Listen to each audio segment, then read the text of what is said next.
news that Mike Freer, the Member of Parliament for Finchley and Golders Green, is to step down at the next election over fears for his safety has sparked a debate about whether violent militants are now successfully driving out of politics those brave enough to argue for democratic principles.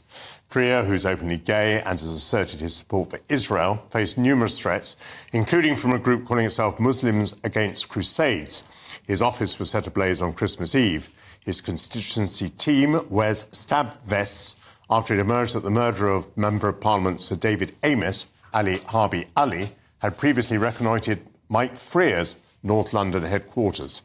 To discuss that, I'm joined by the former Labour Member of Parliament Ivor Caplin and by someone who hopes to enter Parliament, Johnny Luck, the prospective Conservative Parliamentary Candidate for Milton Keynes Central. Welcome back and welcome to GB News.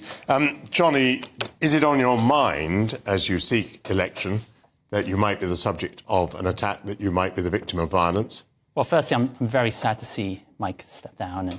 And we have a lot of great MPs out there, and it's really worrying to see MPs worried about whether they want to continue in office. It's even more concerning, I'd say, for parliamentary candidates, because it's election year, there's thousands of candidates across the country, and they have even less support. And so it does come across my mind. I don't want voters to feel too sorry for me. It's a massive privilege to go out and compete. The key is to make sure that we don't feel like we can't go out and knock on doors. I've knocked on over like 4,000 doors. We have to continue to engage with voters. I think there's a higher demand for voters to see their candidates, see their MPs. And so we need to make sure that is encouraged and not have a chilling effect that stops that. Does it make you wonder, though, whether, as your political career advanced, whether you would dare to be outspoken?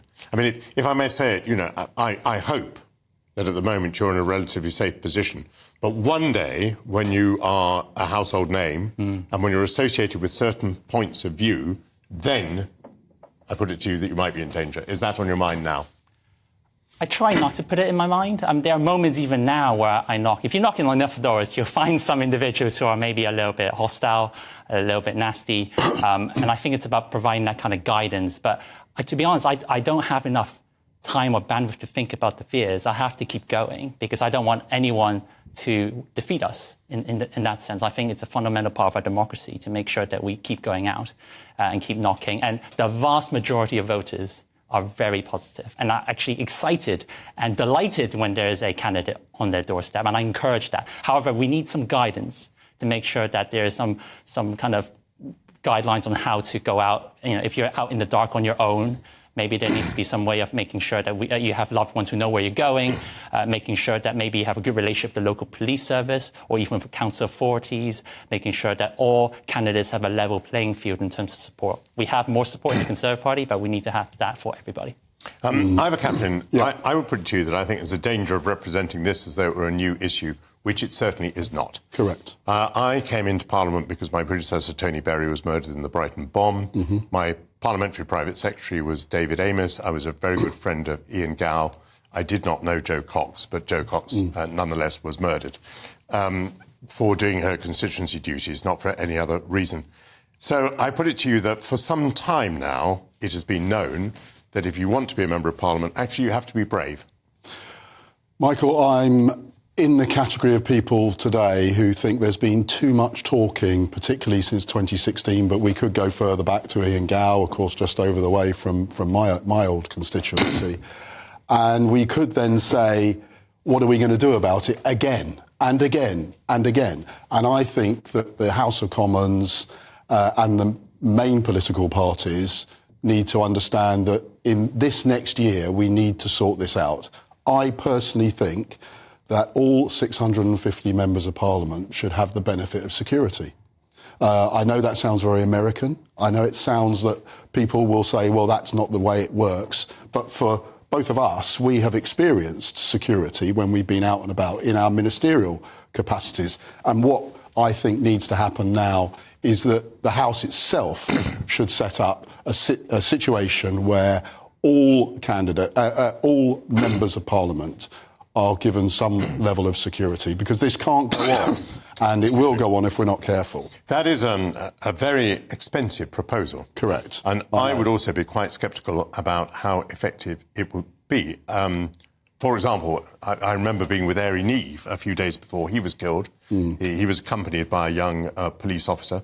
I was not struck at the time that I thought his security was very effective, and certainly that's how it proved to be. He was killed by a bomb in his car, and his car blew up in the House of Commons, surrounded by security. Yeah. So I'm afraid to say that I find your proposal both expensive and also unlikely to be effective.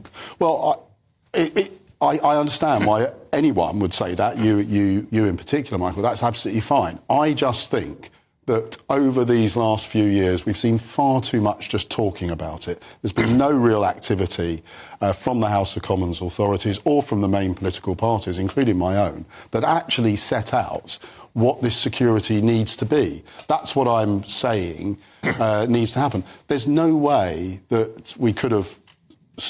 going all that way back to what happened in the Commons those days, or to Ian Gow, or to, David Amis or Joe. These were one-offs, but there's too many altogether now in this period that it keeps happening. And for new candidates like Johnny, they should at least have the ability to think, I'm not going to be under that sort of pressure.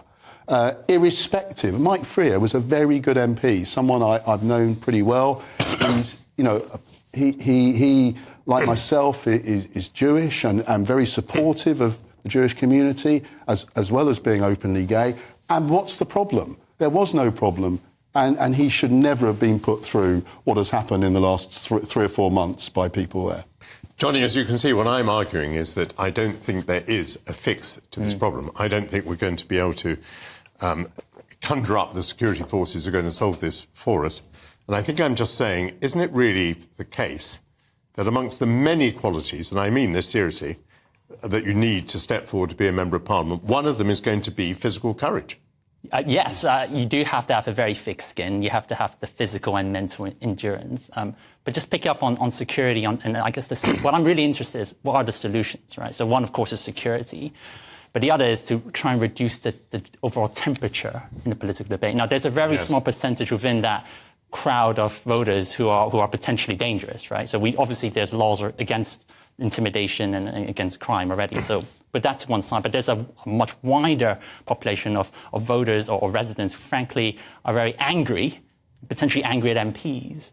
And we need to ask ourselves some really tough questions of why this is happening and why it's getting worse. And I was very struck, I think a couple of days ago, Angela Rayner was on a different TV programme talking about how even she, I presume an extrovert, is afraid of going out, and she's talked about how things are getting worse. My only point there is, of course, I would argue that she has also been part of that issue, right? Because she called us names, Tories. Yes. And she took a month to kind of say sorry afterwards, and that has, of course, caused an increased amount of tension for my colleagues and myself. And is it okay? I'll show you some specific examples as well. So here I have a campaign by the Milton Keynes Labour Party, and they basically said that we're dumping nuclear waste in Milton Keynes, which is completely fictional, but they've made a whole campaign out of it. They've created a fake newspaper, established 1965. You're getting here into constituency matters, which I think could get us into problems with Ofcom. No, but I guess the point is we need to challenge some of these issues. I understand, but I think we'll move on. I think if you put your proposal for more security, those trying to devise it would say, well, what we have to do is we have to target this a bit. It has to be people of higher profile. It has to be people who are more at danger. And in that context, picking up from the previous point that Johnny was making, do we face a problem here with militancy, specifically Islamic militancy, or is there a broader problem about violent language, name-calling and so on? Well, I think there is a problem. I mean, I've been up in London on numerous Saturdays trying to do different things, none not connected with any of the demonstrations. But what are these people doing? What on earth are they doing in London? 20,000 of them. What do they want? They keep talking about Hamas as though it's some great thing. Hamas is an awful, terrible organisation that, of course, is not permitted by the United Kingdom. And what we then see is these same people starting to criticise either political parties or even Israel itself just because they have a different view.